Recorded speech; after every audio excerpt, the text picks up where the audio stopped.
In the Satipatthana Sutta, whoever develops proficiency in the 4 foundations of mindfulness continually for 7 days, 7 months, or 7 years will see the Dhamma. They will gain the noble paths and fruitions of the practice, culminating in the highest attainment, Nibbana. Or those with a high level of spiritual potential will see the Dhamma for sure. The seeing of the Dhamma is the seeing of this self, seeing the true self.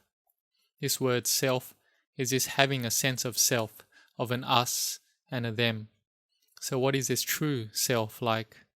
When we have the feeling that there is an I and a self, we have the view that there truly is a me and there truly is a self. Then we haven't seen the true self. We don't yet know and haven't yet seen the true self. We see in terms of a self with a delusion of the heart. Only when we see the self with knowing or wisdom, then we will see in reality that there is no self, that there is no such thing as a self. So here, Dhamma practitioners who want to see the Dhamma, to see and attain to Nibbana, the coolness of heart, they have the doubt that we practice to let go of this sense of self, but we have a self here, so what should we do? In the Mangala Sutta, one of the 38 highest blessings is to direct oneself on the right course, to direct oneself first. When we have atta, we have a self 100%.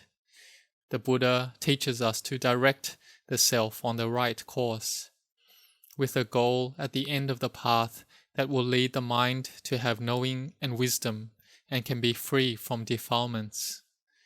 In the beginning, this is having Sila Dhamma, a base level of morality, and from doing dana, from giving and sacrificing for the benefit of others. We do this because we have a sense of self. When we have a self, we love ourself. He taught us first to sacrifice through giving. When we do this, greed is cut off, and there is happiness arising. Because greed is the highest evil. It is hot. The more that one has greed and steals the things of others, the more hot it gets, the more suffering there is, and is directing oneself wrongly. But when one has directed themselves rightly, then they have directed themselves in doing goodness. Whether it is studying, working, it is all good. It doesn't have any drawbacks. We come to practice Dhamma and to give up things. We practice forgiveness and the mind starts to feel more at ease. It knows dana and knows to forgive. There is joy arising in the mind.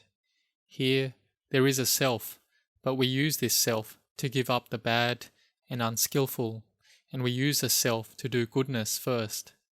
We can't yet get directly to the realization of non-self, because we still have a lot of things present. The greed, hatred, and delusion is still thick and firm in the mind. We can't yet let go of this sense of self.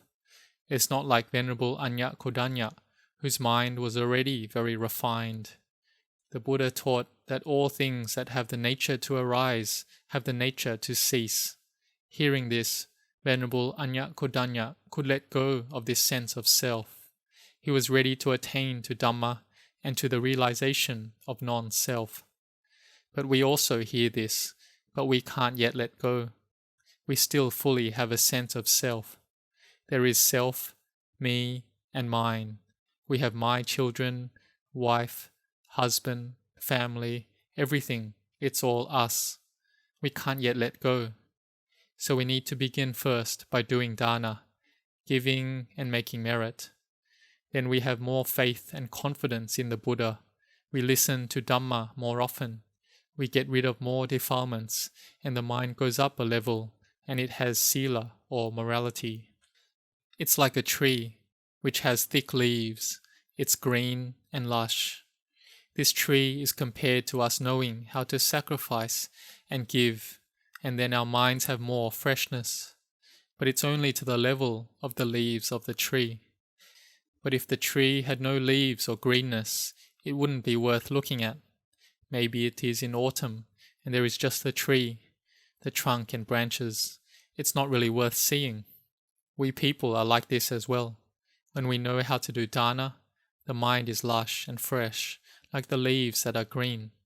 And later on, we have sila, and this is like the bark of the tree, the bark of the heart. The heart has something covering it that is good, that is sila. It is the most excellent type of clothing or attire. It is the most excellent ornament. This arises in our hearts. The heart that has sila is important. Is there self here? Yes, there is. There is still this self, but we think that when we have a sense of self, then we should have sila. We will determine to undertake the moral precepts.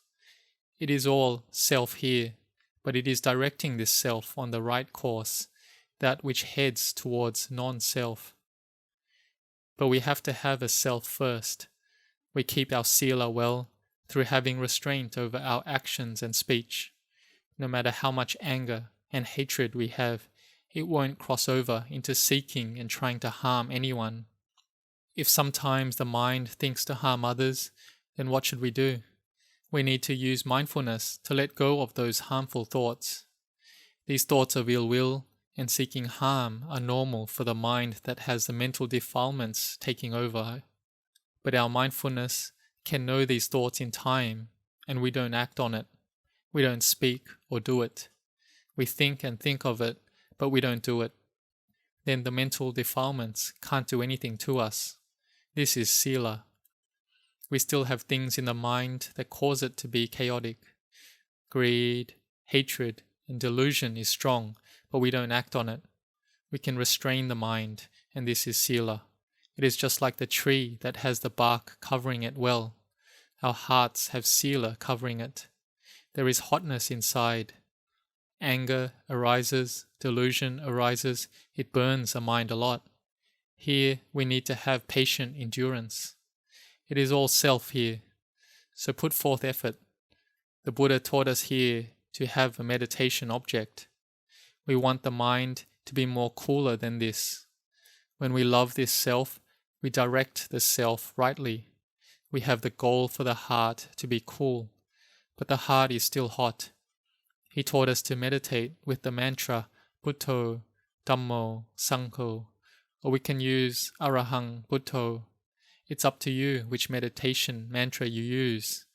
When the mind doesn't think of the past or the future and stays in the present with the meditation object, then there will be inner peace. So thoughts of the past arise for everyone, whether monks or lay people, because all people have a past. If thoughts of the past arise that we like, then we suffer because they pass away. We say that they are suffering because the happiness they bring is small, but we understand it as happiness.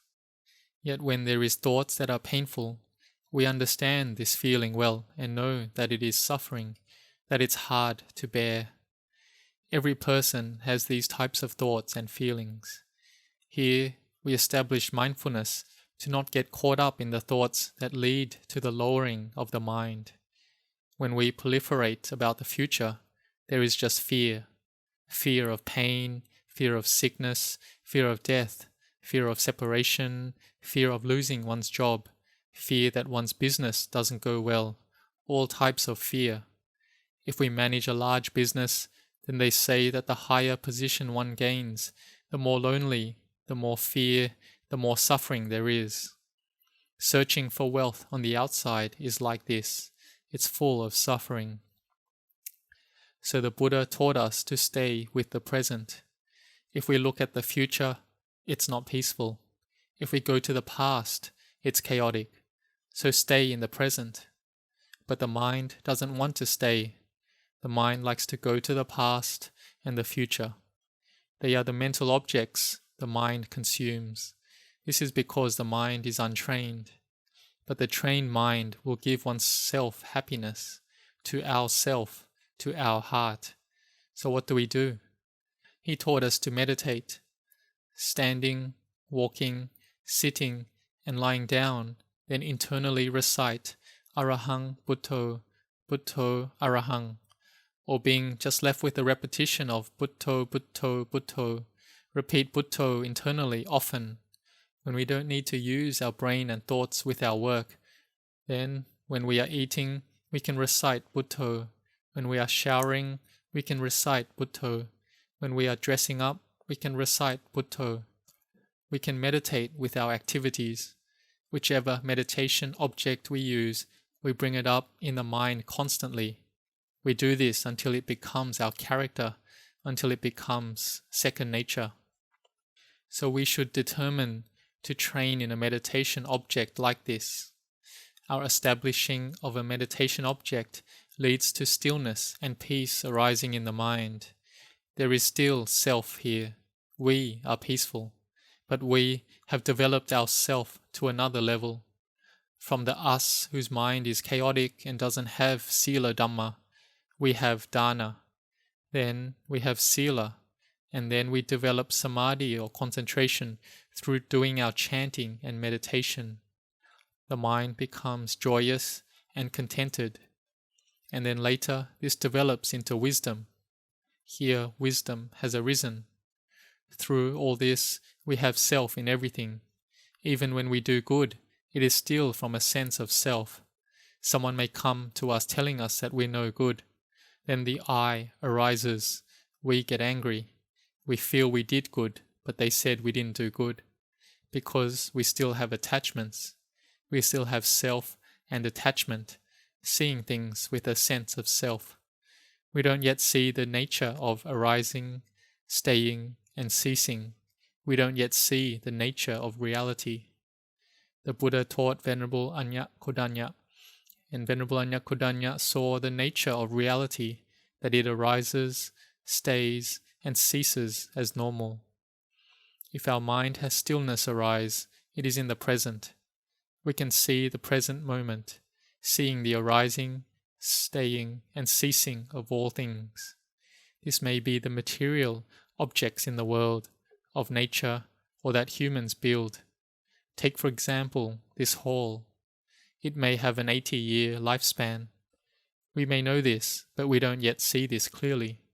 Later, we meditate and have the insight of wisdom. We have brightness arising in the heart, and we see this hall again and can see that it is currently decaying. It's decaying, and we see this with wisdom. This seeing with wisdom is clearer than the seeing it with our thoughts or by proliferation or hearing. It is seeing that enters the heart. It's like we have an X-ray machine that sees things in detail. We use it to see into the poles of the hall. We see the elements that have gathered together and are currently decaying. If there was a camera that is this detailed, we would then see, oh, it's currently disintegrating. The hall is currently collapsing in every moment. Maybe in the future, humans may be able to make something like this. I think there is an X-ray machine that can be used for structural work. If we see this with the insight of wisdom, we will see it like that. When we see it like that, we see into impermanence. We can see the body is impermanent. We used to have really strong attachment to the body as a self because of our wrong view. It is Sakya Ditti, the wrong view that identifies it as a self. The mind develops a new view with wisdom that it isn't us. One sees with wisdom that all conditioned things are impermanent. One becomes wary with the things that one loves or that one is deluded in. One accepts and sees the path to Nibbana. It is the Dhamma that is flawless, the Dhamma that has peace, the Dhamma that has happiness. So why don't we see it yet? It's because the mind is deluded. It is a distortion of the mind, a view that is wrong. It sees that which is non-self as self. This body in reality, it isn't a self. but the mind sees it as a self. This is a distortion of one's perception. We can compare this to a crazy person. We say that that person is crazy because they don't live in the world with ordinary people. They are considered lower and are called crazy people. But here the highest type of individual, the fully enlightened Arahant, they aren't like the ordinary people either. We could see them as being crazy people as well. Why is that? Because they are above the world. Their minds are above the world. They are outside of causes and above results, outside of happiness and above suffering, outside of birth and above death. Their minds are above it all. They are above it. But the people in the world are still crazy with wrong view, seeing things that aren't a self and thinking it is ours and our self. Like we see a crazy person, they are crazy over this or that thing because they go attaching to this and that. Some may dress up as a soldier and think they are in a time of world war and there are enemies coming for them. They live in the world of the past. We say that they are crazy. They can't undertake work or study in a normal manner, but they're able to live, but in their own world. And what about the people in the ordinary world? Their minds are distorted because they see things that are impermanent and understand them to be permanent. The body is impermanent. The material things on the outside are impermanent, but they see them as important and permanent. When one sees this way, it is a view that is wrong. When wrong view like this arises, there is a self, and then arises suffering. We are suffering. When there is self arising, we are suffering. But when we have wisdom, then we see with wisdom that all conditioned phenomena are impermanent. We become wary in the things that we love and are deluded in. It's a path to Nibbana. It's a Dhamma that is flawless, and seeing this is a path that can free one from suffering. Wisdom arises, and here it lets go of this sense of self. In the beginning, we have a self. Then we direct our self rightly. Then later, we get to the point where we let go of this sense of self. This letting go is supported by our dana, sila, and meditation. It is the path our heart walks until wisdom arises. The insight of wisdom arises, the luminous mind arises. Seeing impermanence like this is called having seen the Dhamma, seeing the true self, that there is no such thing as a self. Here, Dhamma practitioners, sometimes they practice and have doubts arise. Sometimes they doubt a lot. They can't find the right path, to go left or right, go forward or back. It's all dark, because the doubts have covered the mind. Venerable Ajahn taught the practice that is easy to do. He said to have mindfulness, to keep watch over the mind. He said to first put down all the books, put them in the cabinet and lock them up. Walk meditation and sit meditation. Train the mind to have mindfulness in every posture. This is following the fundamentals of the Satipatthana Sutta. But Venerable Ajahn wouldn't say that you are developing the Satipatthana Sutta. He taught us to have a lot of mindfulness. The monks and novices trained in this way to have mindfulness, to have restraint and carefulness. The lay people as well trained in developing mindfulness constantly until samadhi or concentration is firm, and then to contemplate, which leads to the arising of wisdom. The mind becomes empty and cool. Samadhi is maintained, and one can see the doubtful thoughts as arising, staying, and ceasing. This is knowing the doubts in time. These doubts are able to cease when you know them simply as one type of mental objects. Whether it's doubts about the practice or things outside of the practice, it's the same thing. It makes the mind confused. So when the Dhamma practitioner has confusion in the mind from doubts, this is a mental hindrance which obstructs the mind from attaining samadhi or goodness. If samadhi doesn't arise, then wisdom doesn't arise.